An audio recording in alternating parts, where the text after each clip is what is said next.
Hello everyone, welcome back to IBS.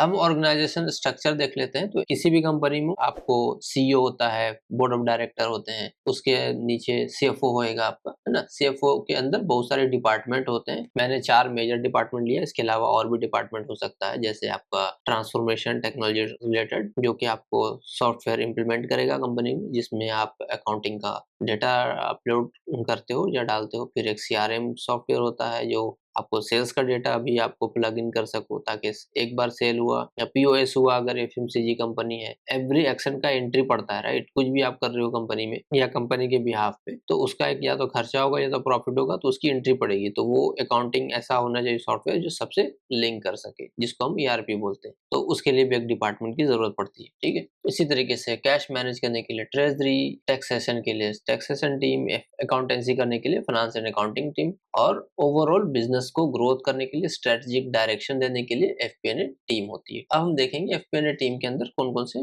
अलग department होते हैं। यहाँ पर देखो आप, 3 मेजर डिपार्टमेंट होता है: corporate FPNA, regional FPNA and business FPNA team. इसमें जो सबसे मेन जो टीम होती है, जो ग्राउंड लेवल पे काम करती है, वो बिजनेस एफपीएनए टीम होती है। और जो बिजनेस एफपीएनए टीम से इनपुट लेती है, यानी कि ये आपको ग्राउंड लेवल पे मेन डेटा कलेक्ट करके देगी रीजनल एफपीएनए टीम को। रीजनल एफपीएनए टीम उसको कंसोलिडेट करेगी और एक एरिया का, जिस भी रीजन में है, उस रीजन का डेटा को फर्दर कॉर्पोरेट एफपीएनए टीम को देगी। यहाँ पर ये मल्टीपल रीजन का डेटा को कंसोलिडेट करके फाइनल आपको बजट या फोरकास्ट जो भी है वो बनाएगी। अब एग्जांपल के तौर पर हम देख लेते हैं कि मान लीजिए एक कंपनी है जो कि न्यूयॉर्क में उसका हेड ऑफिस है, ठीक है, या हेडक्वार्टर है। तो वहां पर आपको कॉर्पोरेट एफपीएनए टीम बैठेगी।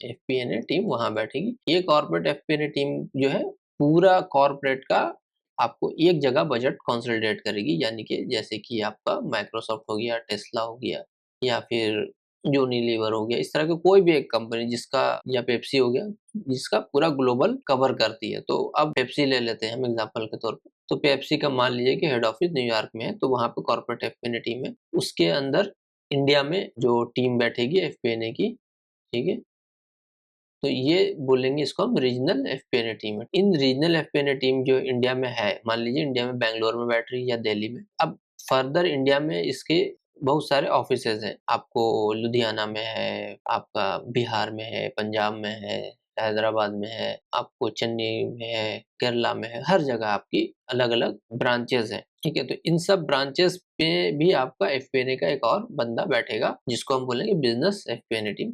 ये बंदा उस जगह पे, मान लो हैदराबाद में जो आपकी ऑफिस है, तो हैदराबाद में आपका पूरा एक डिपार्टमेंट बैठता है। एचआर भी बैठता है, फाइनेंस भी बैठती है, अकाउंटेंसी वाली टीम, उसके अलावा मार्केटिंग की टीम, ऑपरेशनल टीम। तो इन सब से जो भी हमारा फोरकास्ट है, फोरकास्ट के बेसिस पे जो भी इनपुट होते हुए यहाँ तक आया है बिजनेस फाइनेंस के पास, वो उस बेसिस पे इनसे इंफॉर्मेशन एग्रीमेंट लेगा कि हाँ, ये काम हो सकता नहीं हो सकता, इनको क्या करना चाहिए क्या नहीं करना चाहिए, और इनको सारा इंफॉर्मेशन और ट्रैकर शेयर करेगा, ताकि उस बेस पे ये डेटा फीड करके दे सके। ये लोग रिव्यू करेंगे और इसको इस पार्टिकुलर हैदराबाद का बजट बना के देंगे। हैदराबाद का बजट जब आपको यहाँ पर आ जाएगा इनके पास, उसी तरीके से आपको लुधियाना का आ जाएगा, उसी तरीके से केरला का बजट इनके पास आ जाएगा। जब सारे अलग-अलग डिपार्टमेंट का, अलग-अलग मान लो रीजन का जब बजट एक जगह आ गया, आपको अलग-अलग सिटीज़ का बजट एक जगह आ गया, अब उसको जब ये कंसोलिडेट करके पूरे इंडिया लेवल पे जब बजट बनाएँगे, तो उसको बोलेंगे रीजनल बजट बना। लेकिन रीजनल, इनका इन्फॉर्मेशन का सोर्स कहाँ है? इनका इन्फॉर्मेशन का सोर्स बिज़नेस एफपीएनए टीम है, क्योंकि यही बंदे यहाँ से कोऑर्डिनेट करके इन्फॉर्मेशन कलेक्ट करके, रिफाइन करके आपको हर सिटी का अलग-अलग बजट बन रहा है। हर सिटी का बजट जब क्लब कर दिया तो रीजनल बजट बन गया। सारे रीजनल बजट को जब क्लब कर दिया तो आपका कॉर्पोरेट बजट बन गया, ठीक। तो इस तरीके से इनका लेयर्स होता है कंपनी में। अब कॉर्पोरेट एफपीएनए टीम जो है, वो आपको 2-3 तरीके का बजट बना सकती है। एक अपर लेवल पे आपका जब बेस्ट सिनेरियो हुआ, उस बेसिस पे बजट बनाएगी। अब बजट में वो pro forma, income statement, cash flow and balance sheet, ये तीनों बजट बनाएगी। उसके बाद फिर लो सेल्स अगर हुआ तो उस बेस पे जो बजट बनाएगी, सिनेरियो प्लानिंग करेगी, वो आपका again pro forma, income statement, cash flow and balance sheet, ये तीनों बजट बनाएगी। खराब सिचुएशन में और अच्छे सिचुएशन में, एक नॉर्मल सिचुएशन में सिमिलर तरीके से बजट बनेगा। तो अब जो इन्वेस्टर होगा वो तीनों लेवल पे वो देखेगा कि मेरा शेयर ये है, मेरा प्रॉफिट ये होने वाला है। अच्छे सिचुएशन में इतना आएगा, खराब सिचुएशन में इतना आएगा, नॉर्मल कंडीशन रहा तो हम ये लेके जाएँगे। जो बोर्ड ऑफ डायरेक्टर को ये कॉर्पोरेट एफपीएनए टीम या तो रिप्रेजेंट करेगी या एफपीएनए टीम का जो हेड होगा या सीएफओ ये डेटा रिप्रेजेंट करेगा और सबको पहले ही कम्युनिकेट कर देगा कि हमारा जो टारगेट है,